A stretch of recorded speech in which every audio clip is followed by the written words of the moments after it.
நமசிவாய. மேச ராசிக்கான ஜனவரி மாத ராசி பலனை பார்க்கலாம்.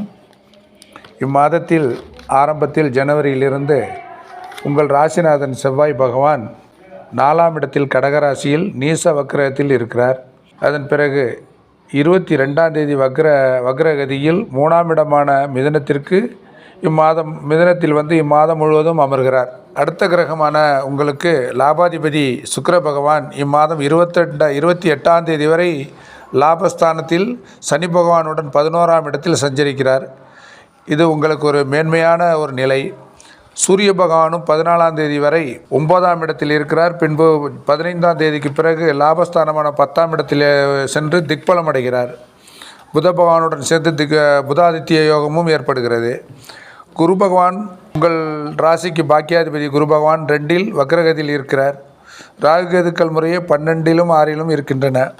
இந்த அடிப்படையில் உங்களுக்கு இம்மாத பலாபலன்கள் மிகவும் அருமையான நிலையில் இருக்கிறது. மாத கிரக நிலையின் அடிப்படையில் ராசிநாதன் 4இல் நீச வக்ர நிலையில் இருக்கிற தவிர உங்கள் ராசிக்கு தனாதிபதி 2க்குரியவர் சுக்கிர பகவான் லாபஸ்தானத்தில் இம்மாதம் 28ஆம் தேதி வரை இருக்கிறார். அதோடு மட்டுமல்லாமல் உங்கள் ராசிக்கு லாபாதிபதி சனி பகவானுடன் சேர்ந்து சனி சுக்கிரன் காம்பினேஷன் 11ஆம் இடத்தில் இருப்பது மிகவும் அற்புதம். மேலும் உங்கள் பாக்கியாதிபதி குரு பகவான் 2ஆம் இடமான தனம் ஸ்தானத்தில் இருப்பது பண வரவிற்கு நல்ல ஒரு மேம்பாடான நிலையில் உள்ளது. மேசராசிக்கு 5ஆம் அதிபதி 9இல் பாக்கியஸ்தானத்தில் 15ஆம் தேதி வரை இருக்கிறார். 15ஆம் தேதிக்கு பிறகு சூரிய பகவான் 10ஆம் இடத்தில் திக்பலம் அடைகிறார். இந்த அடைவில் இம்மாதம் பலன் மிக மிக அருமையாக இருக்கிறது. தொழில்துறை நடத்துபவர்களுக்கு வருமானம் பெருகும்.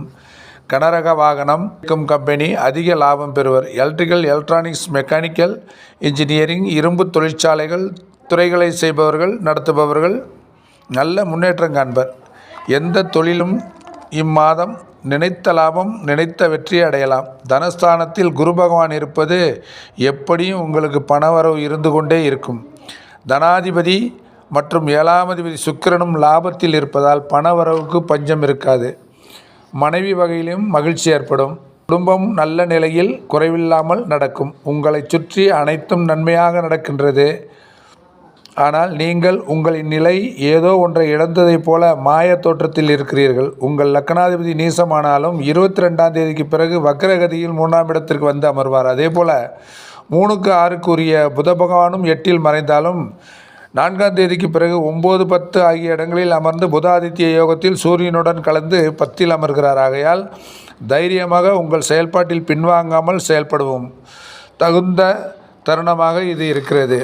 இந்நிலையில் மன ரீதியிலும் உடல் ரீதியாகவும் சிறு தொந்தரவுகள் வந்தாலும் பெரிய பாதிப்பு ஒன்றும் இல்லை. படிக்கும் மாணவர்களுக்கு நல்ல ஒரு இம்ப்ரூவ்மெண்ட்டே உள்ளது. திருமண ஏற்பாட்டில் உள்ள பெண்களாக இருந்தாலும் சரி, ஆண்களாக இருந்தாலும் 15ஆம் தேதிக்கு பிறகு ஏற்ற காலமாக அமையும். சொத்து பிரச்சனையில் உள்ளவர்கள் தற்போது சொத்து விவகாரங்களிலோ கோர்ட்டு கேஸ் நிலையிலேயோ ஈடுபட வேண்டாம். மற்றபடி தொழில் முதலீடு செய்யலாம். கன்ஸ்ட்ரக்ஷன்ஸ் வீடு மனை வாங்கி விற்பவர்களுக்கு நல்ல ஒரு சான்ஸான நிலையாக இருக்கிறது. மேலும் இம்மாதத்தில் முக்கிய சிறப்புகளையும் இணைக்கலாம் என்று இருக்கிறோம். ஜனவரி 10 மார்கழி 26ஆம் தேதி திங்கட்கிழமை வைகுண்ட ஏகாதசி பெருமாள் கோயில்களில் சொர்க்கவாசல் திறப்பு நிகழ்ச்சி நடைபெறுகிறது.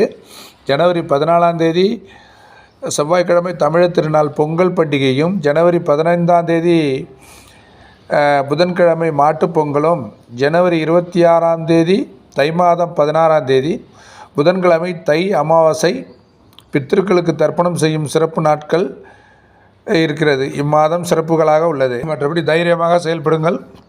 உங்களுக்கு எல்லாம் வல்ல பஞ்சபூத பரம்பொருளின் நல்லாசி கிடைக்கட்டும். நன்றி. நமசிவாய.